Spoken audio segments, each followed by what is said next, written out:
மௌனத்தின் ஆற்றல் எல்லையற்றது. மௌனத்தால் மனம் அமைதி அடையும்.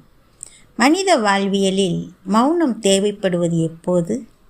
நம்மை நமக்கே பிடிக்காத போது, நம்மை யாருமே புரிந்து கொள்ளாத போது, நம்மை விட்டு பிறர் விலகும் போது, நம்மோடு யாரும் பேசாத போது, நம்மை குறை கூறும் போது, நமக்கு கோபம் வரும்போது, நமக்கு பிரச்சினை வரும்போது, நான் யார் என்ற கேள்வி எழும்போது மௌனம் தேவை.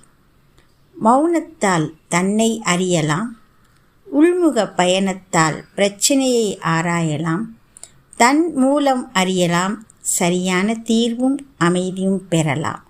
ஆம், மௌனத்தின் ஆற்றல் எல்லையற்றது.